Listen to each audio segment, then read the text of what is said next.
线上的朋友，大家好，欢迎大家来到这一次由机器之星和安远 AI 联合主办的讲座。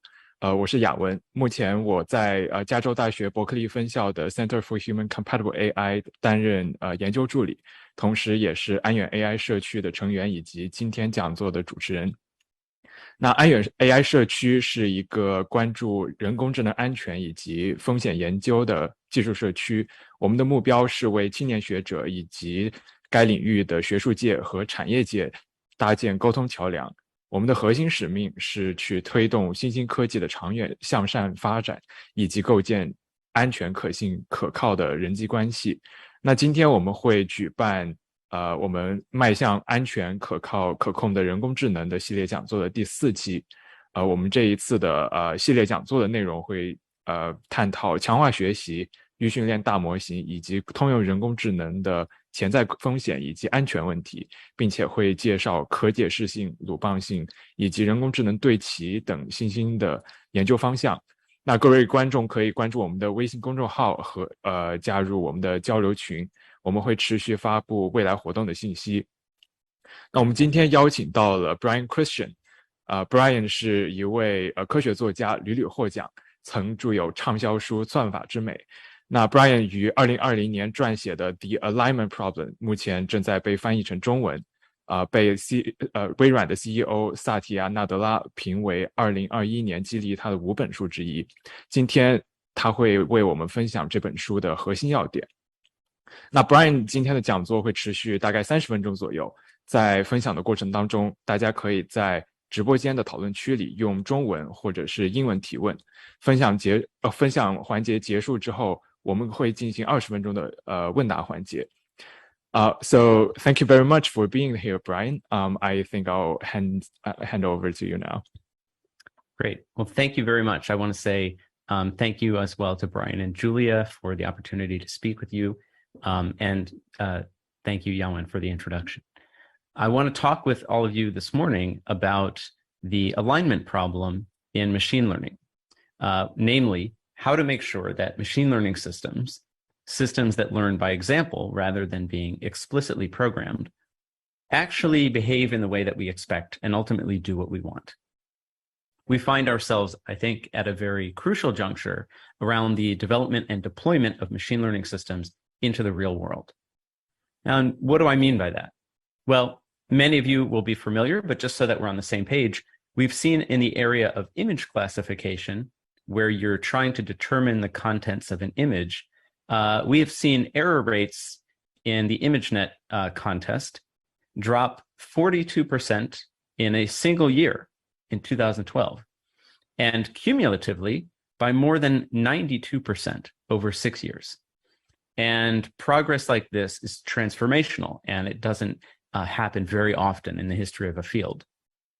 Now, if we fast forward 5 more years from 2017 to the present, it is now possible to train a system that can achieve human level accuracy on the ImageNet competition for $4.59 US, which I think is about 31 yuan. So in the span of 9 years, this task went from being impossible to you can do it yourself for 30 yuan.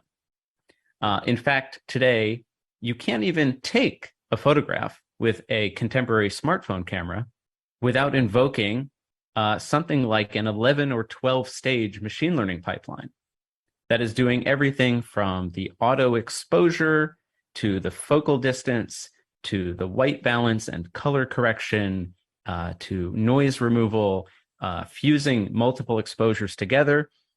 All of this is happening silently and invisibly in real time. And it imposes some interesting constraints on the types of photos that you can and cannot take. So, for example, a friend of mine reports to me that it's very difficult for him to take a photograph of falling snow at night with his iPhone because the iPhone software thinks of it as noise on the camera sensor and denoises the snow out of his photograph. I think the example of photography, though, is a very interesting analogy for the relationship that we are coming to have with machine learning, namely in ways that are widespread, but at the same time invisible. It is in effect inserting itself between ourselves and the world. It is mediating our experience of the world in ways that we don't always appreciate. And this is far from the only example of how machine learning is rapidly permeating our society. We know, of course, that recommender systems power the social media that billions of people consume. And we are seeing autonomous cars increasingly on neighborhood streets in cities around the world. Certainly where I live in San Francisco, California, it is almost every hour of the day there are cars from Cruise, Waymo, et cetera, coming through. In fact, there was a tweet from the CEO of Waymo just a few weeks ago saying that they have officially begun driverless operations in San Francisco. And again, just a few weeks ago, a vehicle from Cruise was pulled over in downtown San Francisco by the police, who were going to give the driver of the car a ticket for a traffic violation, but the police didn't know what to do as there was no one inside the car. So we are definitely living in a transformative period of time. I heard a very interesting remark from Andrej Karpathy, who for many years has run AI at Tesla.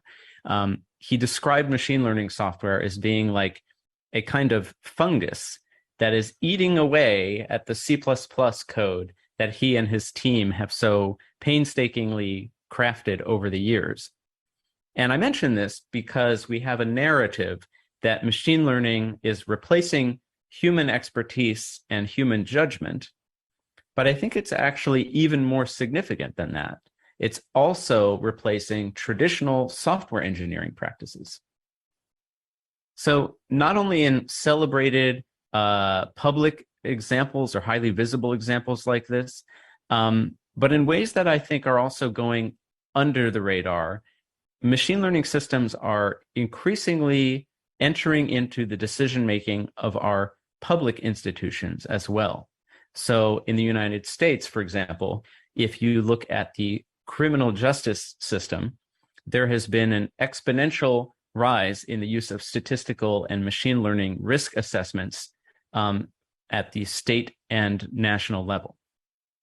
So to summarize, machine learning is replacing both human expertise and traditional software, and it's doing it in ways that shape both our everyday interactions and could also potentially determine the course of our lives. It feels to me that there is a sense in which we are literally and figuratively putting the world on autopilot. So there are a lot of reasons, I think, to be, quite honestly, a little bit concerned. Are these systems learning from data, actually learning what we think they are? And can we trust them to do what we think they're going to do? Now, this is far from a new concern. In fact, it goes all the way back to the year 1960, when the MIT cybernetics professor Norbert Wiener wrote a I think, very forward-looking essay called Some Moral and Technical Consequences of Automation. Norbert Wiener used a metaphor of the sorcerer's apprentice, which many of us will know as the lovable Mickey Mouse cartoon, where Mickey Mouse is kind of an amateur magician who enchants this broom and gives it a simple command, like fetch water from the well to fill up the cauldron. However, Mickey Mouse is not quite precise enough in how he formulates his command, and anyone who has watched the cartoon knows that he ends up almost drowning himself by the time that the master magician appears to save the day. Wiener writes in 1960, I think quite prophetically, that this is not merely the stuff of fairy tales, that this is what's coming for us in the relationship that we are going to have with artificial intelligence. He has a very famous quote that says, "If we use to achieve our purposes a mechanical agency with whose operation we cannot interfere once we have set it going, then we had better be quite sure that the purpose we put into the machine is the thing that we truly desire." Today, this concern has become one of the central issues in the field of AI, and we know it as the alignment problem. And I believe that addressing the alignment problem will be one of the most important scientific and human projects of the coming decade. So about 6 years ago, I decided I wanted to tell the story of the alignment problem, of the history of machine learning and how it is intersecting in very deep ways with human norms and human values. And I wanted to paint a portrait of the technical, scientific, and interdisciplinary community that is coming together around some of these questions to do what I think is some of the most exciting and important work in the field.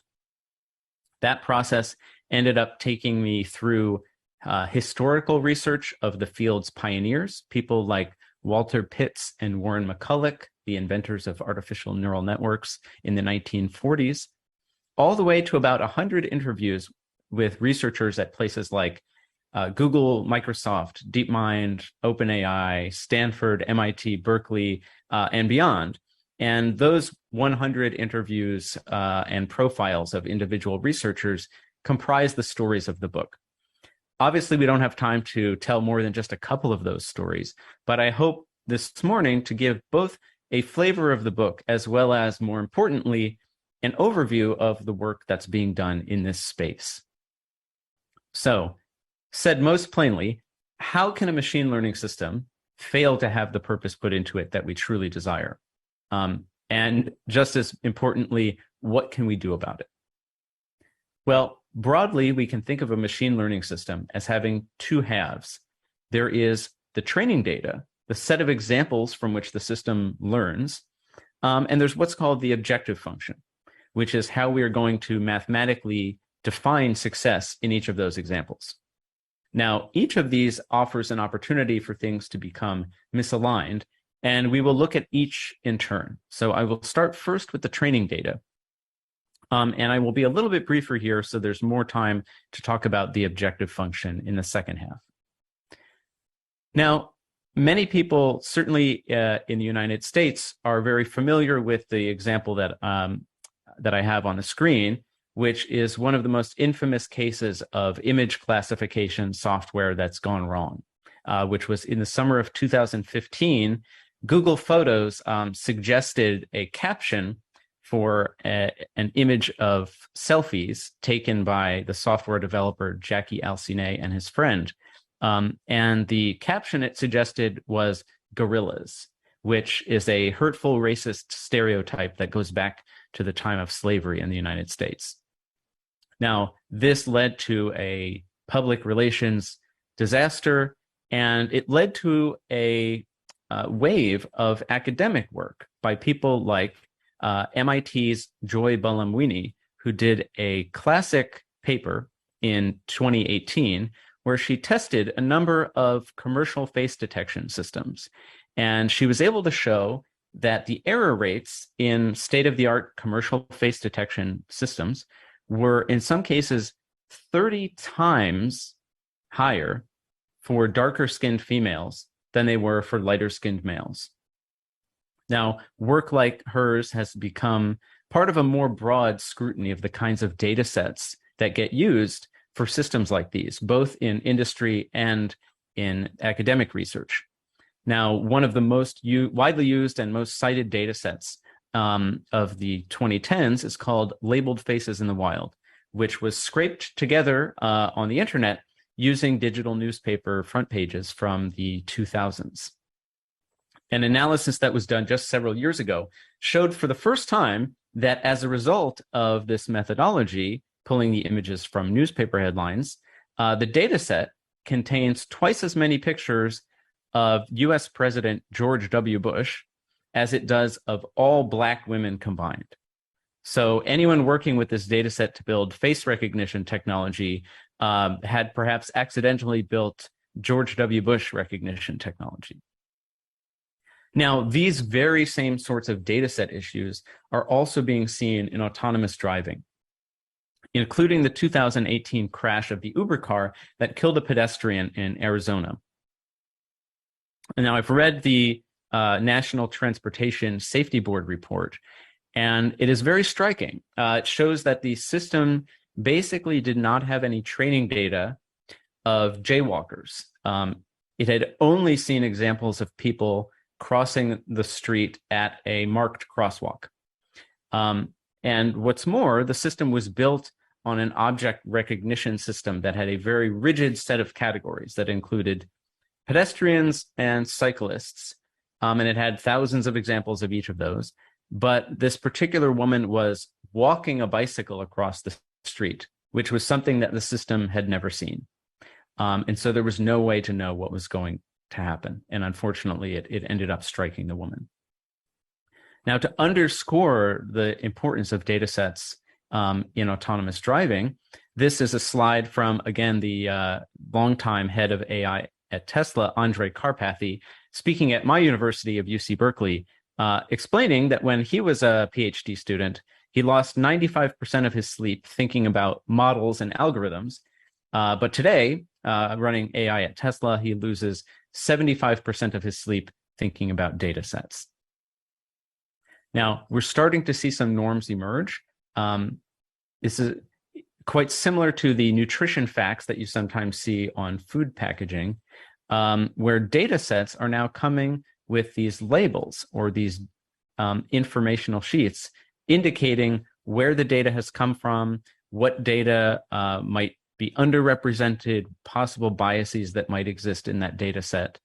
And these sorts of labels, I don't think will necessarily prevent all harms, neither do nutrition labels for that matter, but it is a start. And I'm encouraged to see that this norm of paying closer attention to what goes into these data sets used for machine learning, I'm encouraged by that trend. Although I suspect Andrej Karpathy may have to keep losing sleep for the foreseeable future.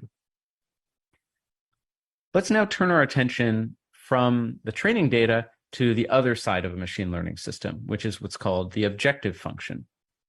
This is how we are going to numerically define success in each of the examples that we train the system on. There is a very well-known case of potential bias in machine learning that emerged in the United States criminal justice system around a particular piece of software that was used to determine whether people who are charged with a crime should be held in jail as they await their trial, or if they should be allowed to be free before their trial.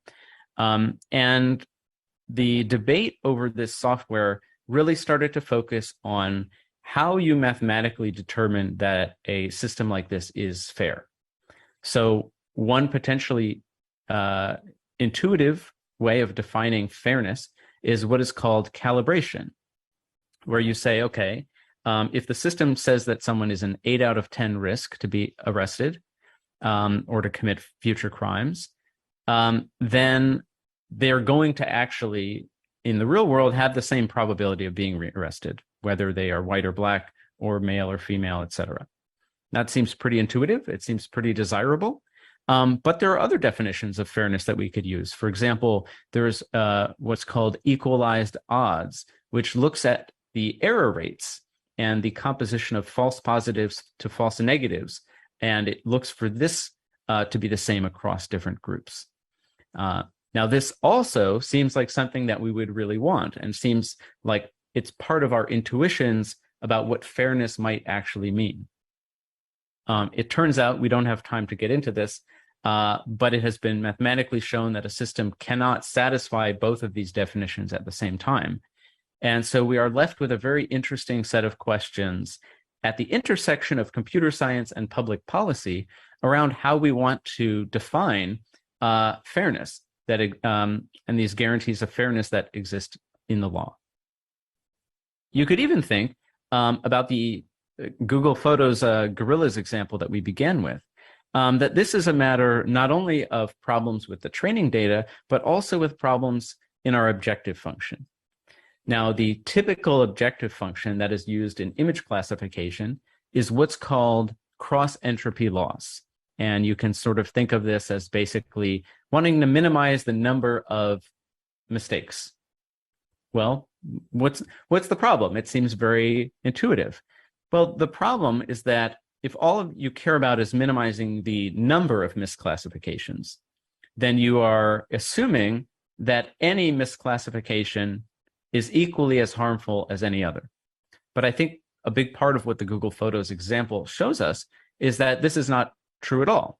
In fact, it's probably likely that certain misclassifications could cause millions of times more harm than other types of misclassifications. And so how do we as a field try to think from a new perspective about some of the fundamental objective functions in something like image classification? There are a number of computer scientists who have argued that we should make this loss function itself something that we want our system to learn. That's a very interesting idea, and we will come back to this idea at the end of the talk. So far, we've been talking about what is called supervised learning, as some of you are familiar. Now, in discussing the objective function, I'd like to turn our attention to a different branch of machine learning, which is called reinforcement learning.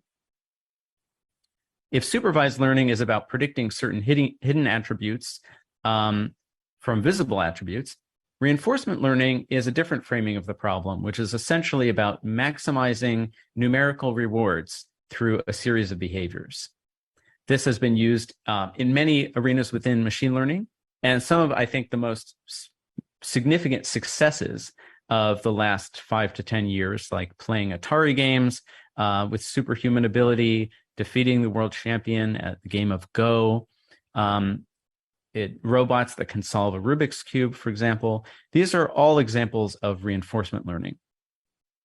But reinforcement learning is also, I think, in a way that people don't always appreciate, an important part of how social media works. There was an interesting paper that Facebook published talking about their use of reinforcement learning for delivering push notifications to users' phones. They had previously used a supervised learning system that simply ranked all the possible notifications by the probability that the user would interact with them. And if it was over a certain probability, they would send you the notification. But this led to certain things like people getting more notifications than they wanted and then turning notifications off, which Facebook didn't like. And so they changed from this supervised learning system to a reinforcement learning system, where Facebook essentially gets numerical points for every interaction that a user has with those notifications. And so once you turn notifications off, it's kind of like getting a game over in a video game. And in fact, Facebook literally used the exact same model architecture, which is called deep Q networks, that DeepMind used to play Atari games. So Facebook is now using this exact same model to essentially play the users. Now, I also want to mention very briefly in passing that reinforcement learning is of particular interest to me because of its rich connections to neuroscience. In fact, a particular set of ideas in the early 1990s called temporal difference learning ended up by the end of the 1990s becoming accepted by the neuroscience community as the explanation for what was happening in the human dopamine system, which had been an unsolved riddle in the neuroscience community for many years. I mention this simply because I think it's one of the most interesting connections between reinforcement learning and our models of human psychology and human behavior. And it shows that there's a very deep connection between some of these ideas in computer science and some of the same fundamental algorithms of learning that evolution has found. But what I want to focus on is this mysterious numerical reward at the heart of reinforcement learning, these points that the system is trying to maximize, because that reward function is what determines the behavior of the system. And it turns out to be extremely difficult to develop a reward function that doesn't break down in some way. My favorite example of this comes from David Andre and Astro Teller, who work at Google X now. But in their student days, they were working on a robotic soccer competition. And these soccer robots were wandering around the field at random. They didn't know what to do. And so the researchers decided to give the robots a tiny numerical incentive, a tiny reward, something like 1/100th of a point for taking possession of the ball. Well, what did the system learn to do? It learned to approach the ball carefully and then vibrate its paddle as quickly as possible, taking possession of the ball 50 times a second. Now, if you talk to any reinforcement learning researcher, they have their own set of horror stories like this, of the system doing what they said, but not what they wanted. And this is something that also has very deep connections to human psychology and human incentive design. My favorite example comes from a friend of mine, Tom Griffiths, who is a cognitive scientist at Princeton University. He is also a dad, and one day his 5-year-old daughter was sweeping up some trash in the kitchen and put it in the trash can. And like most parents, he used his reward function of praise and attention and said, "Wow, great job, honey, you did such a nice job sweeping." And Tom watched as his daughter, who was smiling and very proud, then took out the trash can and dumped it all onto the floor in order to start sweeping again and get even more praise. And I think this example is so interesting because Tom had found the exact same problem that the computer scientists had with their soccer robots. I think it's very interesting that cognitive scientists are turning to the computer science community for ideas about how to create incentive structures that don't distort behavior. But the moral for our purposes in thinking about alignment is simply that it's very hard to create an incentive system that doesn't break down in some way. We see this even in toy environments like Atari games. In the simplest of Atari games, it might be possible to simply reward our system for getting points in the game. Space Invaders is one example. But even by the time we get to Super Mario World, points don't really reflect the actual point of the game. You can get points for breaking bricks, for example, but that's not actually the objective of the game. If you look at, for example, there's a boat racing game, which is very famous in AI. And a team at OpenAI was trying to train a reinforcement learning system to maximize the points that it scored in this racing game, assuming that that would mean winning the race. However, their system found that there was this tiny little harbor where it could just spin around forever, getting these tiny little power-ups. In other games, games that are have very few points at all, this is one called Montezuma's Revenge, then a system based only on random exploration and using reinforcement learning to try to get more and more points, well, if it never figures out how to get any points at all, it will just sort of thrash around randomly and then give up. So even in these sandbox domains, even in these very simple artificial environments, it's very difficult for humans to write down a reward function that creates the behavior that we actually want from the system. So if we can't do it in a video game, what hope do we have of doing it in a real world setting, like driving a car through the city? And the conclusion that most people who work in AI safety have come to is that generally speaking, it's not safe to simply write down a reward function and give it to a system. There's always going to be some weird loophole or something that the system can exploit. But maybe we can do something else. Maybe we can make learning the reward function a major part of what the system is going to do in the first place. So maybe we can have the system, in other words, learn the reward that we imagine in our mind from us. My favorite example of this, to illustrate what I mean, there was a collaboration between DeepMind and OpenAI, and they wanted to take something that would be very obvious if the system got it right, but almost impossible to specify numerically. And what they decided on was backflips. They wanted to see if it would be possible to get a robot to do a backflip. Now, if you think about this, it's very hard to come up with a mathematical formula that determines what a backflip is. It'd be very hard to do a demonstration with your body, or even using a joystick to manipulate the robot. So all you'd really have is the fact that if you saw a backflip, you'd recognize it when you saw it. So the question is, was that enough? Well, they created this very wonderful setup where they would start with the robot just wiggling around at random, and they would show you 2 video clips. You get an instruction that says, look at the clips and select the one in which better things happen. I love how vague that is. So which one of these random movements looks slightly more like a backflip?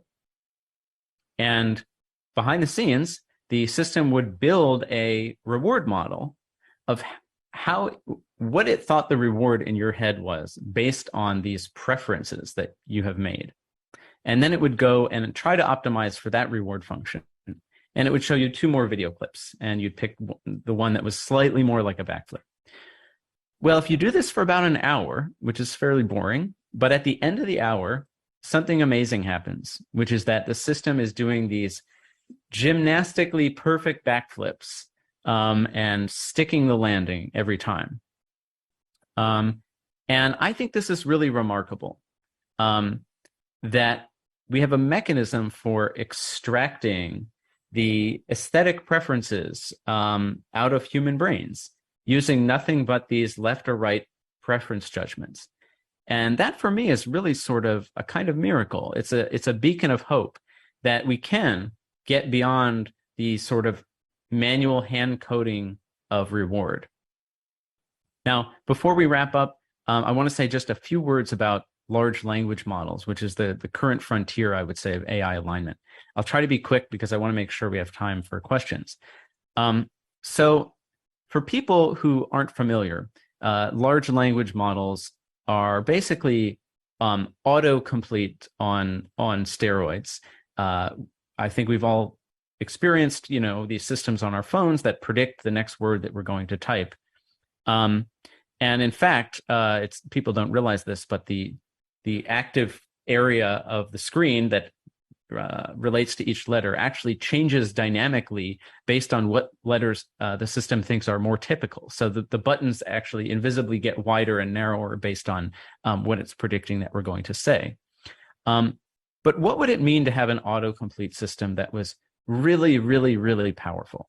It could autocomplete not just a letter or a word, but entire pages of text. And I assume many of you have seen these systems in action, but for people who aren't familiar, it's really quite stunning. I can write something like, this is my, I'm 10 years old, and this is my essay about what will happen if dogs can talk. And it will write this paragraph that looks like a 10-year-old wrote it about dogs. I can say I'm 18 years old and I'm writing my term paper about symbolism in the novels of such and such writer, and it will write me this term paper. And I can even say, the following are my remarks on the alignment problem for this speaker series. And it came up with something fairly generic, but totally coherent about human values in machine learning. And this is true not just for language, it's also true for computer code. So Microsoft has something called GitHub Copilot, which will autocomplete your code for you. You say, this is a Python function that does blah, blah, blah, and it will output some Python. And DeepMind has their own version of this. But there's a fundamental alignment problem here, and this is what I want to highlight. There's a fundamental misalignment between merely auto-completing something and following an instruction. So for example, if you take GPT-3 from OpenAI and you say, explain the moon landing to a 6-year-old, the auto-completion that you get says, explain the theory of gravity, explain the theory of relativity, explain the Big Bang.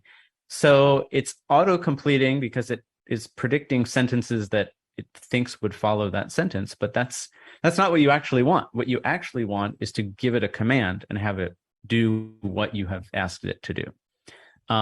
Now, this gap between the objective function on which the system is trained, which is just predicting the next word, and this more sophisticated problem of what we want the system to do, this is, of course, the alignment problem.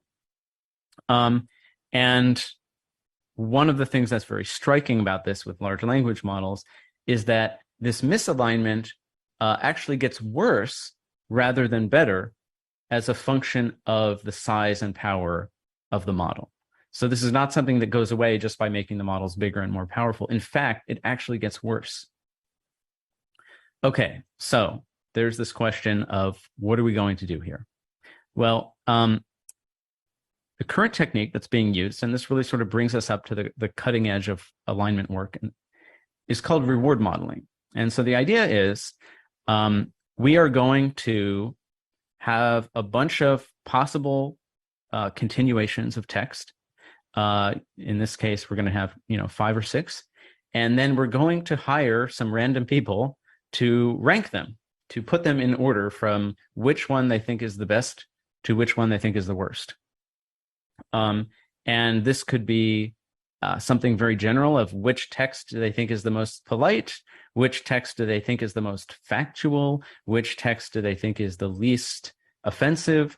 It could be any vague human concept, and they'll just rank them according to that. And behind the scenes, there is a reward modeling process that's happening that is converting those preference judgments into some numerical function that the system can then optimize. Now, this appears to generalize up to a point, but I think there's a very interesting question here of who are the people that are rating these texts? Where do they come from, and do their preferences match the preferences of the users? So there's this disclaimer on this particular OpenAI paper that says, we picked some labelers through the internet, and they've come from these different countries, but we can't guarantee that what they like in a piece of text is going to be the same as what you like in a piece of text. And I think this is very interesting because, to me, this points to a fundamental, in some ways, one of the oldest ethical questions that there is, which is who gets to decide whose idea of a backflip gets implemented, whose idea of thoughtful writing, beautiful prose gets implemented into the system. And so I think this is very significant. So to wrap up, I think the alignment problem is something that is already facing us. It is already present in consumer tech as well as systems that are just being developed. And we have seen in a number of cases, whether it was Tinder optimizing for maximum number of swipes per week, but making everyone very unhappy because all they were doing was swiping, social media apps that optimize for maximum engagement only to be confronted with the problem of addiction. It's in the education system, we optimize for test scores, but students just get really good at taking tests. They don't necessarily learn better. Even globally, we've optimized for economic growth, but we've had these impacts on the climate.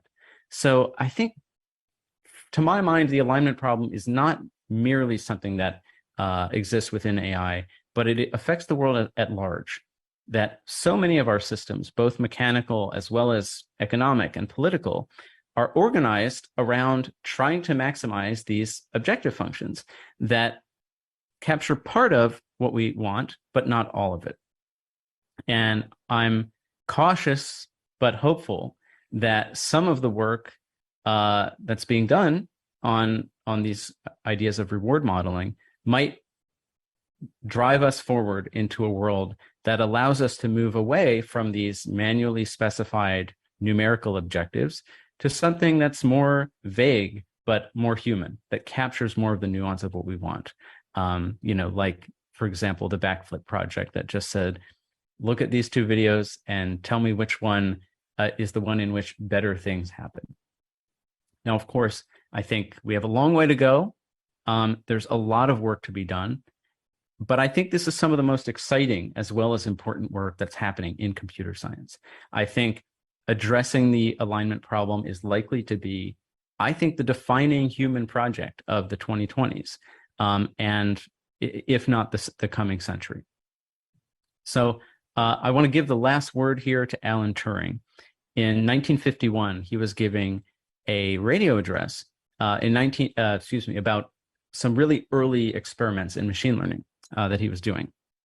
And Alan Turing said to one of his co-panelists, I've been doing these experiments, teaching a machine to do something very simple, but an awful lot of intervention was needed. It was always learning the wrong thing or not learning at all, or it learned so slowly that it needed a great deal of work. And his co-panelist said, yes, but who is learning, Turing? You or the machine? And Turing says, well, I suppose we both were. And to me, I think that's a great summary of where we are right now with the alignment problem. So with that, I want to say thank you, and I look forward to your questions. Thank you very much. Thank you very much, Brian. 我们现在大概还有20分钟的问答环节，然后我们整理了大家活动之前提交的一些问题，同时也欢迎大家在直播间的评论区里面向 Brian 提问。So Brian, I think I'm personally very inspired by your mention of like the alignment problem would be one of the most important scientific and human project in the next decade. So now we've collected some questions from the audience, and we'll have around like 20 minutes for Q&A. And the first question is about the specific AI alignment related challenges. So among the several AI alignment related challenges in your talk, what do you think is the one that you are personally most concerned with, and why? Yeah, that's a very good question. The thing I suppose that I'm the most concerned about is this question of who or what are we aligning to? I'm fairly optimistic that we can solve the technical challenge presented by the alignment problem. I think it's important to recognize that even if we do overcome that challenge, there's still this fundamental question of, whose idea of a backflip are we implementing, or whose idea of good writing are we implementing? And I think it's important to remember that in English, the computer science community borrowed the word alignment from the economics community, where it had been used to talk about incentives and interests and how do you make sure that a company is aligned or a society is aligned. And I think it's very important for us to bear that context in mind, that it is not simply a matter of making sure that the system does what the creators of the system want it to do, but to think about the other stakeholders. What do the users want? Or what do third parties that aren't even the users of the software, but they're still affected by the software, what do they want? And so I think it's important to make sure that those questions are front and center as well, because I think this technology is really powerful. And so merely doing what the people who create it want, I think still raises a lot of issues. And those are, for me, I think, the things that stay on my mind. Thank you, Brian. And actually, following up on that, do you have any ideas on how the potential differences across values between groups and cultures could be reconciled when it comes to thinking about which values to align our machine with? I know it's a really tough question. Yeah, no, this is a vital question, and I appreciate you asking it. So I think there's a combination of technical work, scientific work, and policy work here. So the scientific work, if you think about the reward modeling work that I've featured in my talk, there is an implicit assumption that every user has the same idea of what a backflip is. And so we can just sample their preferences from a large number of users and kind of average them out, and we'll get something that works. In this particular case, it does seem to work, but people's preferences are not always so uniform. For example, if we are building a self-driving car and there's an obstacle in the road, maybe half of the drivers go to the left and half of the drivers swerve to the right. Well, we don't want to just throw this all together and average it out and then keep driving straight. So that's an example where I think we're just starting to see people in, doing PhDs and so forth, thinking about how can we do reinforcement learning of multiple users' preferences or of heterogeneous preferences. There is also work on, rather than creating a single objective function that includes everything that we care about in some fixed ratio, maybe we can create essentially a Pareto frontier where we can find ways to maximize across a number of different objectives without making any of them go down. And so this sort of multi-objective reinforcement learning, I think, is another frontier. So that's the technical side. And then I think on the more socio-technical side, or the more policy side, I'm interested in alternative models of governance. So right now, certainly within a U.S. context, the way that the government influences business is often by defining some boundary that if a company does something bad or breaks a law, then they're punished or sued or something like this. I wonder if there are more constructive ways of giving the public interest a voice. So, for example, could you make sure that there is a member of every company board that advocates not in the shareholders' interest, but in the public interest? Or is there a way to make sure that when social media companies or large tech companies are doing this sort of reward modeling work, making sure that the people who are providing the reward model data represent the society as a whole, or have people that are advocating on the public interest? Now, the caveat, I'm not an expert in the law or in corporate governance, but I think there are some ideas here that to me are quite interesting. That's great. Thank you, Brian. So it's actually very interesting that you mentioned corporate practices. And one of our audience member asked one question about exactly about corporate practices. So they ask, like, are you aware of any good practices in place already for from AI companies to improve AI safety that you'd like to emphasize? Yeah, I think there's a lot of things that companies can do to engender trust, both internally as well as with the public. I think one important area is interpretability. So I didn't talk about this research directly in my talk, but one of the areas that I'm most excited about in AI right now is interpretable machine learning.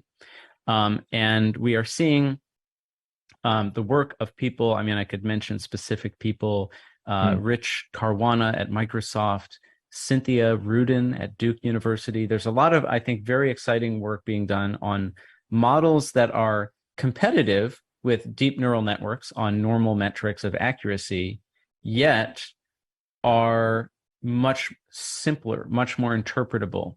And so I think, broadly speaking, it's important for people to realize that they don't necessarily need to use a giant deep neural network, that there, in particular, recently, are a lot of very clever ways to use simple structures and get the same results. So I think that's an important first step. I think another part of the equation is the idea of having a third-party audit, or doing what's sometimes called red teaming, where there's a group within your organization whose job it is to kind of attack or break the thing that you're building and expose weaknesses. You see this with computer security, that sometimes a company will hire a consultant to try to hack their website or to try to steal user data as a way to, expose any potential issues. So I think there are things that can be done there with alignment as well. And lastly, I think, well, I guess two more things. The third thing is simply opening up data for either the public or for the research community. So we've seen an increasing norm among big tech companies of letting academic researchers in to see some of their data and to do academic research. And I think that's an important way in which the research community can surface issues that might have gone unnoticed. The last thing is the idea of machine learning with formal guarantees. And this is a growing area within the machine learning community. I know that Stuart Russell, for example, has called for a major effort to develop new probabilistic programming languages that can do some of the same things that deep neural networks can do, but that come with more formal guarantees of robustness. And so that is, I think, a very young area, but very exciting. So all of these things come together, I think, can help us feel a little bit more confident, but it's very much an active area. Mm.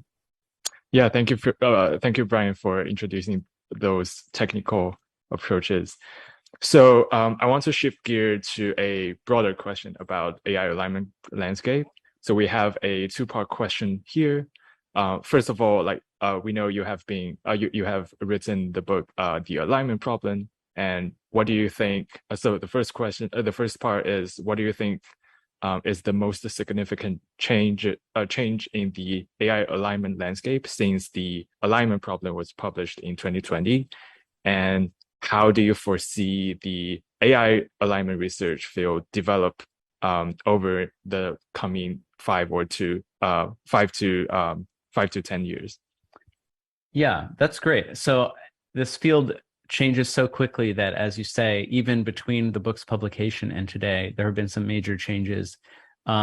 We've seen, I would say, even in the last 2 years, there's been a real shift from some of these ideas like reward modeling, for example, inverse reinforcement learning. These things were on whiteboards and in conference papers 2-3 years ago, and now they are a major part of what companies like OpenAI actually do. So there's a huge team at OpenAI that does reward modeling for their APIs, both DALL-E 2, which makes images, and GPT-3, which generates text. And so we have seen in a very short span of time some of these ideas moving from academic research into actual industry practice. So I think that's been a very significant shift. And we are also starting to see, I think, a very interesting landscape where not only are there AI safety labs in universities, there's also AI safety labs at major companies, Google, DeepMind, et cetera. We're also seeing AI safety startups. So companies like Anthropic, companies like Redwood Research, and others. There's really sort of an ecosystem of organizations that are fundraising directly to do AI alignment research. So that's not something that existed even just 1 to 2 years ago. In terms of how I see it developing over the next 5 to 10 years, I think one of the biggest things is just growing the field.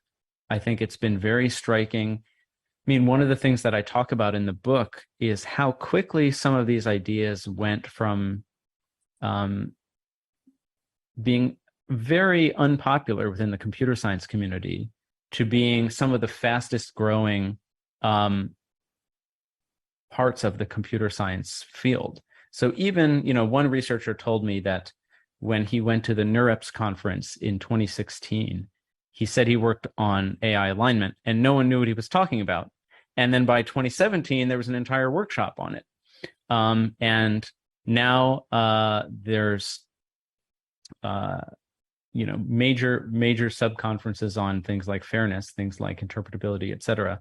So I think simply growing the field is an important part of how we're going to address this problem. It's something I predict in the next 5 to 10 years. I think we're also likely to see more of an industry emerging around AI alignment. So things like prompt engineering. There's this kind of interesting set of expertise that's kind of somewhere between software engineering and poetry, of how do you get the best results out of something like DALL-E 2. I suspect that in the future, more and more people will be employed at jobs where their job involves kind of steering or manipulating some AI system through prompt engineering and other tools. So I suspect even for people who don't have a computer science background, this is likely to end up being part of their job. Even if you're a graphic designer, for example, that this might end up being a big part of your job. So I think, I just foresee it being a larger and larger part of the world, really. Yeah, I'm also excited about the merging effect between industry and also academia. Yeah, absolutely. So the next question is actually about the the effects from the automation, like AI automation that replacing jobs. So one of our members, audience members ask that like algorithms are already replacing many people, like in many areas, even including creative works and also decision-making related works. So what's your view on the potential disruptive impacts of large-scale automation from AI on people's life and values? This is such an important question. I think it's striking to think about the role of individual human agency in a world where more and more things are trying to steer our attention. So, for example, I read the other day that something like 80, I think the figure was 82%, but I could be wrong about this, of YouTube videos are things that people click on through the recommendations, as opposed to the things that people come to the site and deliberately search for. And so there's like a 4-to-1 ratio of the intention that you come to the system with in your mind versus, you know, where you end up going based on its own suggestions. I think, just to use the example of autocomplete, the fact that our phones now sort of aggressively suggest ways that we should speak to one another. This is a case where, you know, I encourage people as much as possible. This seems very silly, but I think there's something significant here. Formulate the text that you want to send in your mind before you start typing it, because I think these systems have a way of, you know, without intending to, or without intending anything negative per se, just steering everyone towards like a similar generic way of speaking. You know, I give an example in English. There's a slightly unusual word that means being sick, and it's the word ill. And every time I try to use the word ill, I'm feeling ill or something. My phone will correct it to capital I apostrophe LL, which is just a totally different word, but it's a more typical English word. And so my response here is to just say, kind of give up and say, okay, if I use the word sick, then my phone's not going to, you know, cause any problems. But this is just a small way in which, you know, I don't think we should meet our models, you know, halfway. I think our models should learn from us, and we should be, you know, very much in the driver's seat. So this is like, again, this is a very small example, but I think being very thoughtful and deliberate about maintaining the central role of human agency, to me, I see as being, you know, a very, very important part of how we absorb these systems into our culture and stay in control, you know, both at a societal level, but also at a personal level. Thank you very much, Ryan. I think that was some very great advice, and it's really fascinating to hear your insights. And before we end our Q&A session, do you have any closing remarks for our audience? I think what I really just want to emphasize is that for me, this is one of the most important and pressing issues, I think, facing society. And I think is going to be one of the most significant issues of the next 10 years, if not longer. But I also think it is one of the most exciting and rapidly developing and fascinating areas in computer science right now. I mean, this is what I think a lot of the brightest minds are thinking about. This is where some of the most highly cited papers are coming out. And so for both reasons, I really just want to encourage people to think about ways, if you are a computer science undergraduate, think about ways that you might be able to, you know, continue on into graduate work in this area. If you're a graduate student, you know, think about ways to do your thesis in this area or to do industry work in this area. I really do think, as I say, it is both an extremely important issue, but also fascinating and exciting. And for all of those reasons, I think one of the great scientific research areas of our time.